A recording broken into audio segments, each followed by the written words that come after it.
Today's gospel, Jesus is continuing what we heard last week. So last Sunday, we heard Jesus inviting us to love your enemies, do good to those who hate you. And I would like that. I would like to be able to love my enemies. I would like those who do evil to me to return good. And Jesus tells us no disciple is superior to the teacher. But when fully trained, every disciple will be like his teacher. And so it's possible to be like the teacher. It's possible to be like the master, which means it's possible for me to love my enemies. It's possible for me to do good to those who do evil to me. We can be like the master. But it's also true that we have to first be a disciple. First, we have to listen to Jesus. First, we have to follow Jesus. First, we have to let him form us, shape us, prepare us. So first, we have to be a disciple. And then being a disciple, we'll be able to be a guide. We'll be able to be a master. And so it tells us, when fully trained, every disciple will be like his teacher. And so I desire to be like the teacher. And so I'm willing to be trained. But a training is not so easy. Whether we're learning to sing, to play the piano, to play basketball, or in the military, training is difficult. But we're willing to undergo the training. We're undergo to listen to the coach. Maybe tell us things we don't like, things that are a little bit painful, a little bit difficult, because we know he has a good intention. That our training is so that we can be like him. We can be like the master. And so it is with today's gospel. Jesus is training us. It's a little bit difficult. Maybe not what we want. But because we want to be disciples, because we want to be like the master, we'll allow ourselves to undergo the training. And so he tells us, why do you notice the splinter in your brother's eye, but do not perceive the wooden beam in your own? Not very nice words that Jesus is telling us. He's inviting us to reflect that we notice the splinter in our brother's eye. Okay, that's true. It's true. I see the splinter pretty well in my brother's eye. I see the things that he should do better. I see the things that he doesn't do well. I see his sins. I see his weaknesses. I can see that. I notice that. It's pretty clear to me. But do not perceive the wooden beam in your own. Well, that's also true. I'm a good guy. I have a good intention. Okay, I'm not perfect. But many times we defend ourselves. We make excuses for ourselves. I don't see well my sins. I see very clearly, it's pretty obvious, the sins of the others. But I don't see my own. And so Jesus says, how can you say to your brother, brother, let me remove that splinter in your eye, when you do not even notice the wooden beam in your own eye? And so it's true that our brother has a splinter in his eye. It's true. And it's true he'd be much better without it. It's true. But Jesus is inviting us not to focus there. Don't look there. Don't concentrate there. Don't be preoccupied about that splinter. Look first at the beam in my own eye.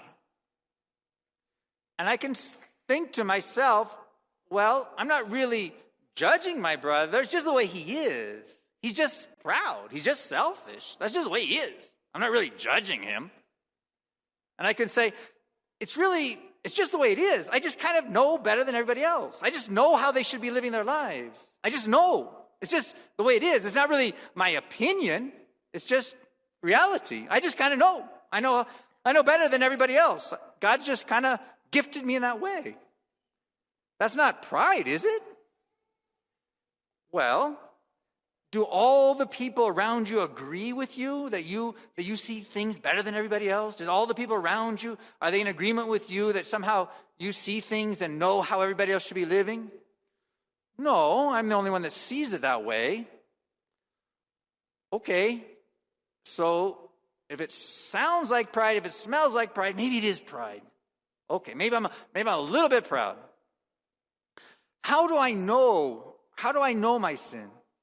Because as I said, God helps us. And so other people around us help us. But instead of receiving what they say, we defend ourselves and we make excuses for ourselves. And we don't do the contrary. We don't make excuses for the other. We don't defend the other. And so it should be exactly the contrary, that we should make excuses for them. Well, they probably had a bad day. Things probably didn't go well at work. Probably didn't sleep well. And then we should, with precision, look at my sin, look at my fault, look at my defects, to focus there, to concentrate there. Next Wednesday, we begin Ash Wednesday, a season of Lent. And so Lent is a time also where the church helps us to see what's my weakness, what's my sin. And so God does put people in our lives to help us because they're a mirror for us. And so whatever I'm judging the other one for, that's always the first good question. What is the speck in my brother's eye? What exactly is it? And I could say, well, it's pretty clear that he's just selfish. He just never does anything for me. He's just always living for himself. And so the question we should ask ourselves, do I ever fall in that same trap? Am I maybe a little bit selfish? Do I really do things for him? Do I serve him? And so exactly what we're judging the other one for is something that we fall in the same trap. I could be judging someone. They just want to be the center of the attention. They just want everybody praising them. Okay, what about me? Maybe I want to be the center of attention. Maybe I want everybody praising me. And so this is a huge help, because if I recognize that I fall in the same trap, then how can I judge the other? How can I judge my brother if I do the same thing, if I fall in the same trap? And when I do, I know I'm not happy. And so Jesus Christ is inviting us to focus. Don't worry. Your brother, it's true. There's a splinter in his eye, it's true. He'd be better without it, it's true. But our best first move is to focus on ourselves, to look at ourselves, to be in the truth about ourselves. And maybe when our brother does criticize us, maybe instead of defending ourselves, we should listen and say, you know what? Maybe you're right. Maybe you're right. Maybe I don't listen well. Maybe I don't understand well what you're saying. Jesus goes on to say, remove the wooden beam from your eye first, then you will see clearly to remove the splinter in your brother's eye. Because if I go immediately to take out the splinter, to say, you're proud, you're selfish, you don't listen, it doesn't work very well. But if I first remove the beam from my eye, then I'm in a much better place. I can say, I see you have a splinter, but I had a beam, it was much bigger, much worse, much worse. We're in a better position. A good tree does not bear rotten fruit, nor does a rotten tree bear good fruit. Every tree is known by its own fruit. For people do not pick figs from thorn bushes, nor do they gather grapes from brambles.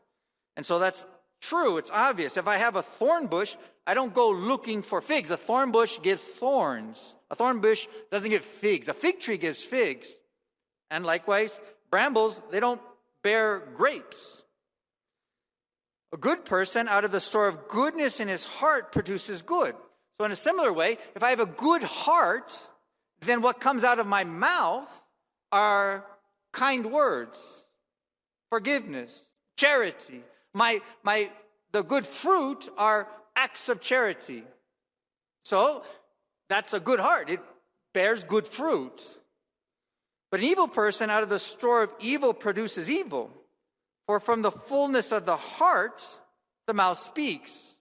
And so if what comes out of my mouth is grumbling, if what comes out of my mouth is gossiping, if what comes out of my mouth is judgments, if what comes out of my mouth are complaints, then I can't say, oh, I have a good heart.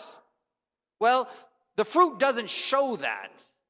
The fruit kind of says maybe there's something wrong with the tree. And so if we want to know what tree we have, we look at the fruit. And it's true that maybe what comes out of us is charity, mercy, forgiveness, kindness. And then we have a good heart. But looking at our fruit, again, if we're kind of complaining and angry and bitter and jealous, okay, something's wrong with my tree. I need a new heart. But that's the good news, is that Jesus Christ came exactly for this reason. And so, because if I'm just doing dead works, if because of sin I'm bearing bad fruit, Jesus Christ came. It tells us that thanks be to God who gives us the victory through our Lord Jesus Christ. The sting of death is sin, and the power of sin is the law. And so, if I sin, I enter into death. But Jesus Christ entered into death. Jesus Christ is resurrected, which means that Jesus Christ has conquered death. And if he is resurrected, it means my sins are forgiven. If my sins are forgiven, then it's true, I'm able to love. And so Jesus Christ, through the Eucharist, through the sacraments, comes to give us his heart. And if he gives me his heart, if he's dwelling inside of me, then I am able to be like the Master. Then I am able to love the enemies. But it's because of he's given me his heart. And so, this is the good news. That it is possible for me to love the enemy. It's possible that I give good fruit. But I have to receive his heart. I have to allow him to enter inside of me. I have to allow him to love through me. And then I can love the enemies. I can do good to those who hate me. And this is my happiness. This is what I desire. This is the desire of my heart. And it's true, I need a Savior. It's true, I need a Messiah. But Jesus Christ has done this. Jesus Christ has conquered sin. Jesus Christ has conquered death. Jesus Christ has eternal life. Jesus Christ is love himself, and he comes to share his victory with us. And so we can, with good news, receive his Spirit, receive his heart, receive his love, so that we're able to love as he loves. And so let us allow the Master to train us. Let us listen to him, follow him.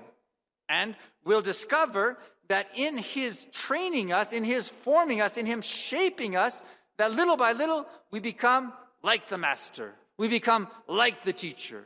That we're able to love as he loves. We're able to love our enemies. We're able to do good to those who hate us. And so let us enter into this Eucharist with humility, with sincerity, as we begin to prepare ourselves for this season of Lent, where the church comes to help us, to train us, to prepare us, so that we can share in his resurrected life, a life of love, a life of eternity. And so, again, let us enter in this Eucharist giving thanks for who God is and what he's doing for us, and that he wants to give us his heart.